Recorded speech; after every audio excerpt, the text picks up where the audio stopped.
Kami bangga sekali dengan apa yang tadi disampaikan oleh Gus Muhaimin, gagasan, rencana. Saya sangat bangga, tadi saya beri nilai 9,9 kira-kira gitu. Bagus, tiga-tiganya bagus. Bagus-bagus lah kemarin. Kalau Pak Mahfud jelas paling bagus.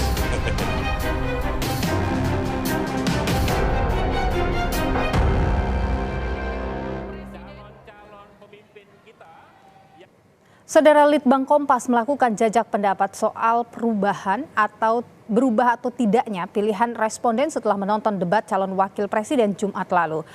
Pengumpulan pendapat melalui telepon dilakukan Litbang Kompas pada 22 Desember 2023 pukul 19.30 sampai pukul 22 waktu Indonesia Barat saat pelaksanaan debat. Melibatkan 212 responden dari seluruh Indonesia dengan sampel ditentukan acak dari responden panel Litbang Kompas sesuai proporsi jumlah penduduk di setiap provinsi. Tingkat kepercayaan penelitian ini 95%. Margin of error kurang lebih 6,73% dalam kondisi penarikan sampel acak sederhana. Pengumpulan pendapat sepenuhnya dibiayai oleh Harian Kompas, PT Kompas Media Nusantara. Kalau membuat target pertumbuhan bisa saja. Hasil jajak pendapat Litbang Kompas soal pilihan responden setelah debat Cawapres 22 Desember 2023 lalu, responden yang pilihannya tetap atau tidak berubah sebesar 66,7%, berubah pilihan 11,3%, tidak tahu 22%. Sementara aspek kelancaran dan kejelasan menjawab pertanyaan, skor rata-rata Muhaimin Iskandar 7,0, Gibran Rakabuming 7,1, Mahfud MD 7,5.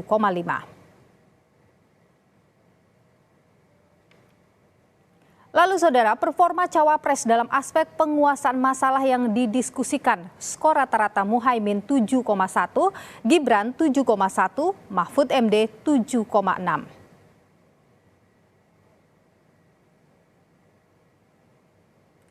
Lalu saudara, dalam aspek penampilan, nilai rata-rata Muhaimin 7,8, Gibran 7,3, dan Mahfud MD 7,5.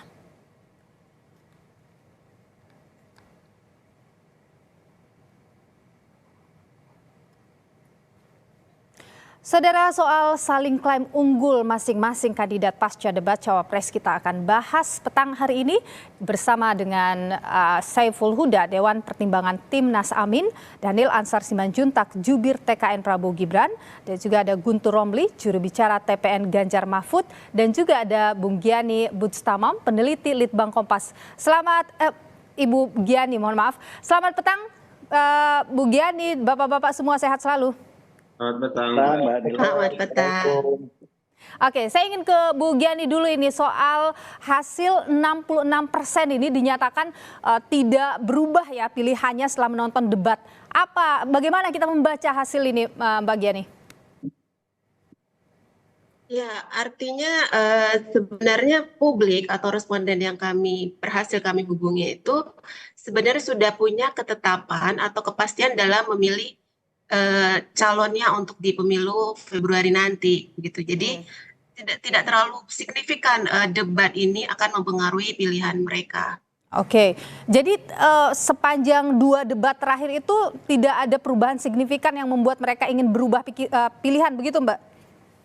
Iya, karena persentasenya kalau dibandingkan pada debat yang pertama sebenarnya lebih kecil ya, sekitar 9,7%. Nah, di debat yang kedua ini yang berubah menyatakan merubah pikiran itu sekitar 11,3%. Ini kan relatif lebih kecil ya dibandingkan yang sudah punya ketetapan tetap memilih pasangannya apapun hasil debat yang sudah terselenggara itu. Oke, yang 11% berubah ini adakah misalnya lebih mendalami lagi apa begitu faktornya?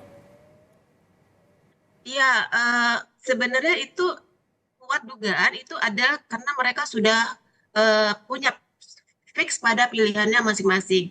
Nah, kalau kita kemarin itu coba cross ya dengan melihat faktor apa yang menyebabkan mereka mau berubah itu dilihat per kategori generasi. Itu yang lebih banyak berubah itu adalah generasi milenial, generasi Z. yang usianya di bawah 26 tahun. Artinya ini adalah pemilih pemula.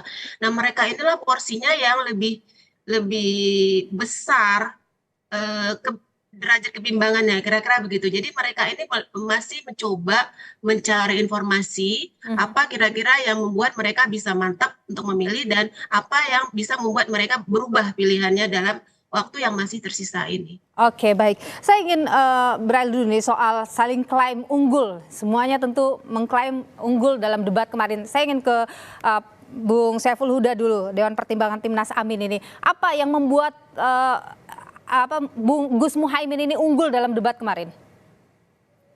Ya, kalau soal unggul dan tidak unggul kita serahkan ke lembaga yang melakukan survei, jajak pendapat publik, termasuk Kompas kan sudah melakukan. Saya kira tadi hasilnya juga sudah bisa kita lihat bersama. Jadi terkait dengan itu kami tidak ada kebutuhan memang untuk klaim-mengklaim. Biar lembaga survei yang independen yang melakukan itu. Tapi yang tentu pertama. ada catatan.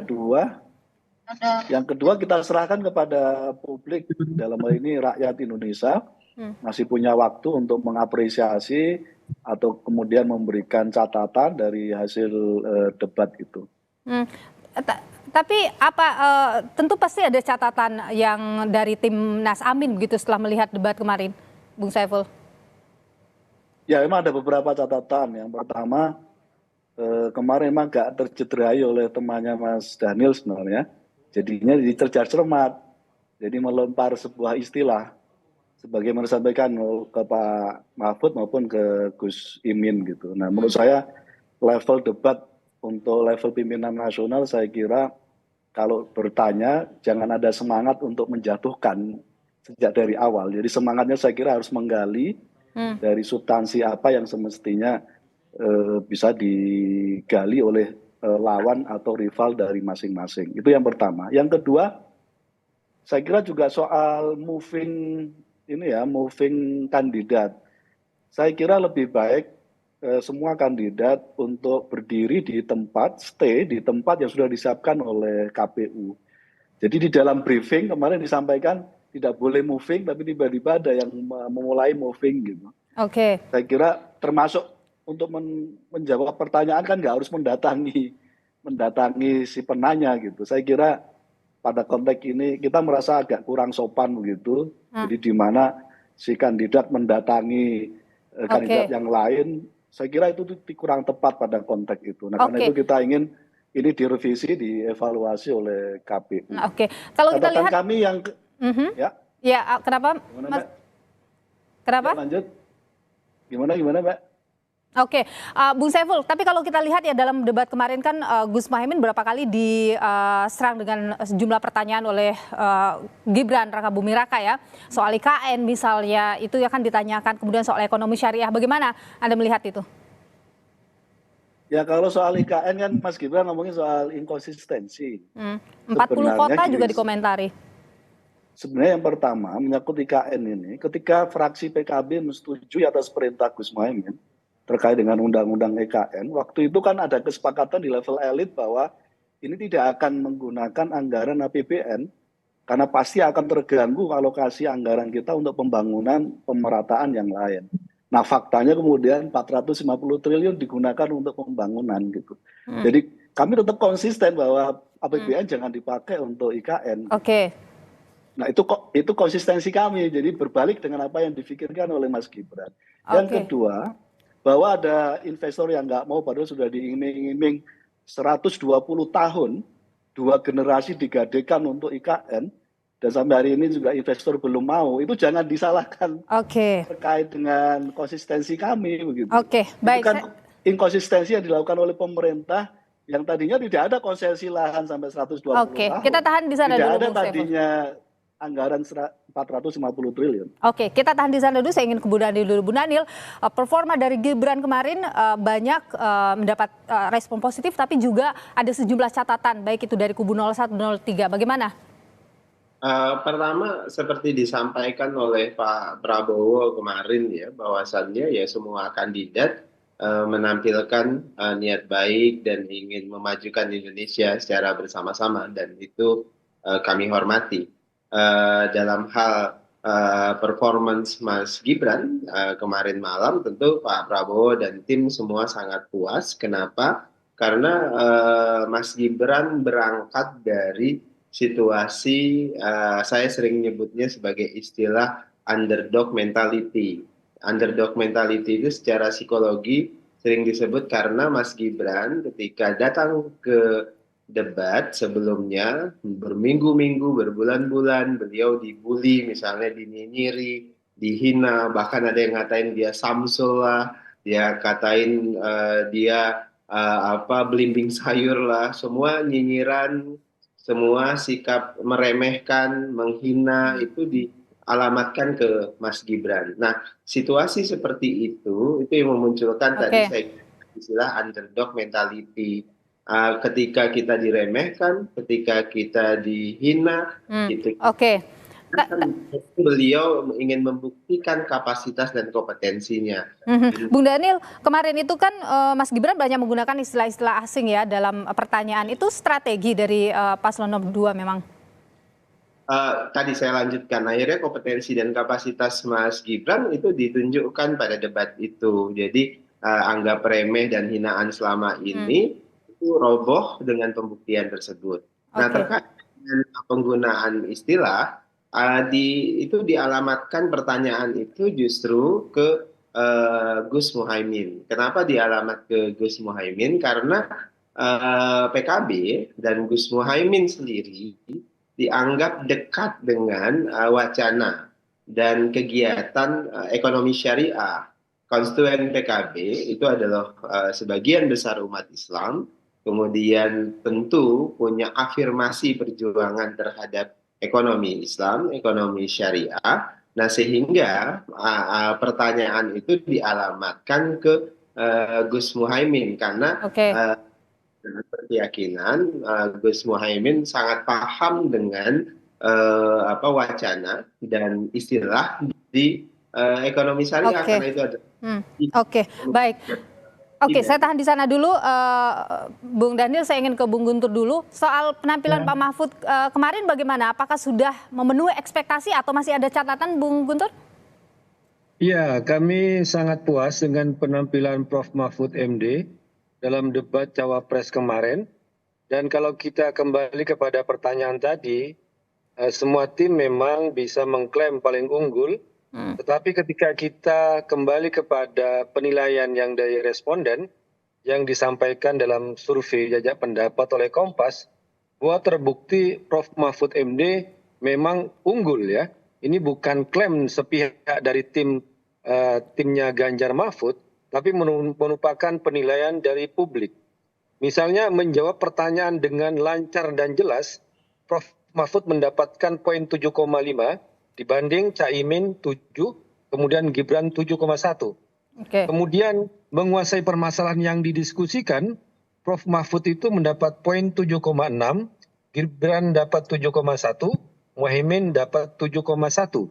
Nah, sedangkan penampilan kandidat di panggung memang Caimin unggul di 7,8, kemudian Prof. Mahfud 7,5, Gibran 7,3. Jadi ini merupakan penilaian yang muncul dari publik dan kami sangat puas dengan penampilan Prof. Mahfud meskipun dengan ada cara-cara yang ingin menjatuhkan dengan beberapa pertanyaan ataupun juga dari penampilan lawan bicara yang nampak ada provokasi. Tapi kami syukur alhamdulillah Prof. Mahfud tidak terjebak dalam upaya-upaya pertanyaan-pertanyaan yang menjebak itu. Begitu, Mbak.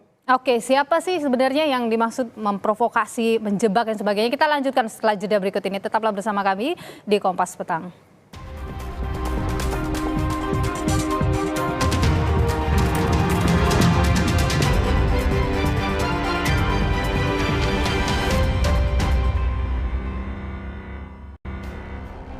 Kami bangga sekali dengan apa yang tadi disampaikan oleh Gus Muhaimin, gagasan, rencana. Saya sangat bangga, tadi saya beri nilai 9,9 kira-kira gitu. Bagus, tiga-tiganya bagus. Bagus-bagus lah kemarin. Kalau Pak Mahfud jelas paling bagus.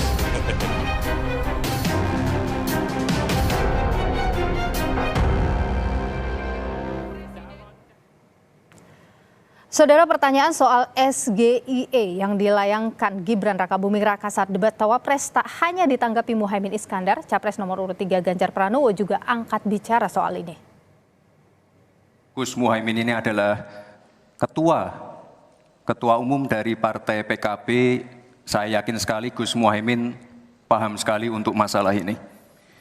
Bagaimana langkah Gus Muhaimin untuk menaikkan peringkat Indonesia di SGIE? Terima kasih. SGIE. Ini ada evaluasi Gus, ingat semalam ada pertanyaan yang mungkin... Ya biasa namanya tanya itu kan ada yang kita tahu, ada yang kita harus tanya dulu. Apa dia nanya ternyata ya harusnya berbahasa Inggris, dia omongkan pakai bahasa Indonesia, kita nggak paham. Terus ada Lebih bagus lagi substansi disampaikan. Kalau itu SGIE, kalau mungkin membacanya pakai bahasa Inggris karena itu singkatan bahasa Inggris SGIE umpama gitu, orang kan mikir apa ya gitu. Tapi dalam teknik debat presiden sebelumnya juga pernah terjadi begitu. Kita lanjutkan kembali perbincangan kita petang hari ini, saudara. Saya ke Bung Guntur dulu. Tadi tertinggal pertanyaan soal provokatif. Ada yang bertanya secara provokatif, itu siapa sih? Ya, kalau kita lihat gerak-gerik dari Mas Gibran yang sudah ditegur oleh KPU pada debat Capres pertama, yang gayanya memprovokasi, itu kan kembali terjadi lagi pada debat Cawapres kemarin dengan memprovokasi menggunakan gerak tubuh dan tangannya, itu kan sudah jelas-jelas melanggar. Kalau untuk pelanggaran yang pertama mungkin mau kita maklumi itu spontan. Tapi kalau sudah mengulangi yang kedua kali, ini sepertinya ada upaya untuk menentang dan untuk menyepelekan KPU yang setelah memberikan teguran terhadap yang tidak boleh ya dengan gaya-gaya provokatif tersebut. Dan juga saya juga menegaskan kembali apa yang disampaikan oleh Mas Huda tadi, memang itu Cawapres itu tidak boleh bergerak ya dari meja yang sudah disediakan. Jadi tetaplah berdiri di situ ya, dan itu sudah disediakan tempat. Tapi kemudian ada gerakan-gerakan yang meninggalkan meja itu juga tidak baik ya. Jadi sepertinya ada upaya untuk memang menyepelekan dan untuk melanggar aturan-aturan yang sudah ditetapkan oleh KPU menurut saya. Bung Daniel. Dan itu merupakan provokasi menurut saya. Bu Daniel, ini banyak kritik ini dari paslon 01 dan 03 ke Cawapres Anda, bagaimana? Ya, kalau disebut sebagai provokasi agaknya tidak tepat ya. Itu ekspresi saja Mas Gibran pada suasana debat, kemudian suasana dialog seperti itu bersikap ekspresif. Sikap ekspresif itu bisa muncul secara spontan. Nah, tidak ada maksud untuk memprovokasi siapapun di situ. Dan ada ekspresi semangat yang ingin dimunculkan Mas Gibran ketika suasana debat. Dan itu biasa terjadi setiap momentum acara apapun. Tapi itu akan dievaluasi tidak dalam debat-debat selanjutnya? Ya, tentu itu akan menjadi diskursus kita, misalnya dengan pihak KPU dan terkait dengan ekspresi yang dianggap tidak pantas atau tidak sesuai. Tapi dalam konteks kami ekspresi itu masih dalam level yang biasa, dan itu menurut saya tetap menggembirakan. Baik, saya ingin ke Bung Saiful Huda dulu. Jadi kalau misalnya ada serangan-serangan pertanyaan-pertanyaan yang menyerang kepada Cawapres Anda, itu mengganggu performa Cawapres Anda, Bung Saiful? Ya kalau sifatnya menjatuhkan saya kira pasti ya. Ada yang menjatuhkan kemarin?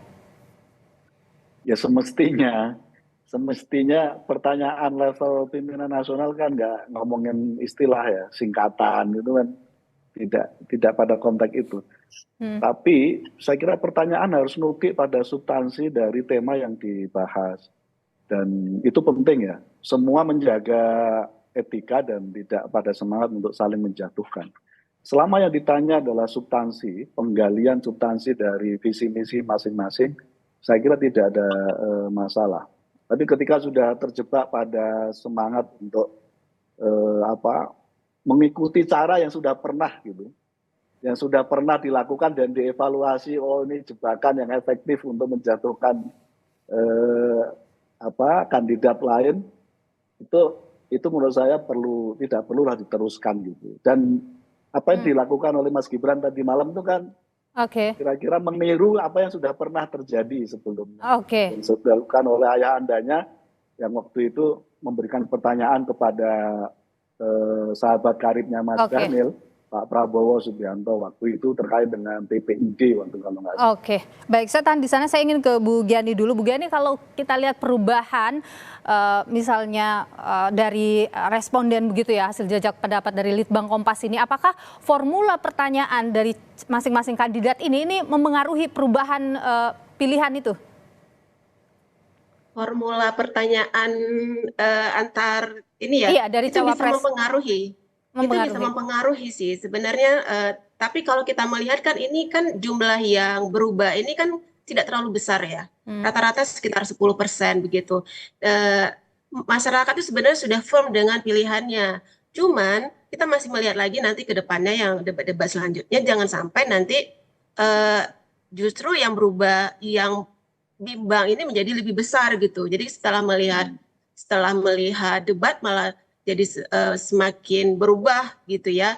Nah, memang model pertanyaan, penampilan kita kan ada 3 aspek ya, ada penampilan di panggung, kemudian juga penguasaan terhadap diskusi, juga satu lagi itu adalah komunikasinya dalam menjawab termasuk juga bertanya gitu, itu menimbulkan kesan bagi responden gitu, karena dengan debat ini kan membuka peluang bagi responden untuk melihat bagaimana sebenarnya sesungguhnya kapasitas dari capres atau cawapres gitu. Nah, walaupun sekarang ini istilahnya jumlahnya kecil nih yang bisa berubah, jangan sampai itu menjadi besar gara-gara kesalahan yang mungkin karena terpancing oleh kandidat yang lain seperti itu.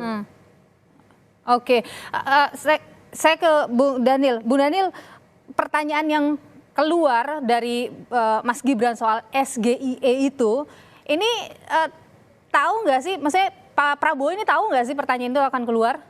Mbak Nilu, semua pertanyaan yang didesain itu merepresentasikan afirmasi kami, Prabowo dan Gibran terkait visi. Misalnya terkait dengan SGIE itu terkait dengan afirmasi kami ingin mendorong ekonomi syariah agar tumbuh secara maksimal di Indonesia, termasuk terkait dengan pertanyaan carbon capture storage. Itu juga terkait dengan afirmasi Prabowo Gibran terhadap ekonomi hijau yang zero emission. Nah, itu terkait dengan komitmen agar menghadirkan ekonomi Pancasila yang punya perspektif ekonomi hijau, ekonomi lestari. Itulah yang kemudian dipertanyakan ke kandidat lain sebagai sebagai upaya mendorong diskursus terkait dengan wacana ekonomi hijau misalnya. Baik. Saya tahan di sana. Singkat saja saya ke Bung Guntur Romli dulu. Ini soal debat-debat selanjutnya, apa yang kemudian ingin diberikan catatan khususnya kepada KPU? Singkat saja.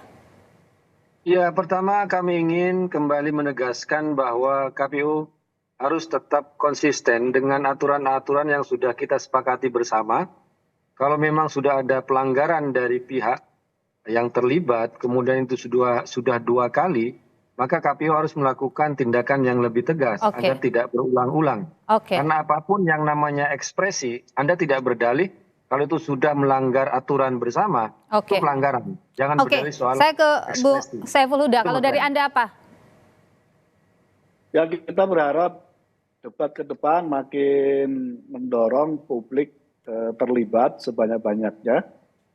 Yang kedua, kita ingin para kandidat ngomongin substansi sedetail-detailnya dan tanya jawab lebih kepada substansi dari gagasan yang diusung oleh masing-masing kandidat. Baik, Bung Saiful Huda, Daniel Ansar Simanjuntak, Bung Guntur Romli dan juga Bu Giani Bustamam, terima kasih sudah berbagi pandangan di Kompas Petang. Sehat selalu. Terima kasih.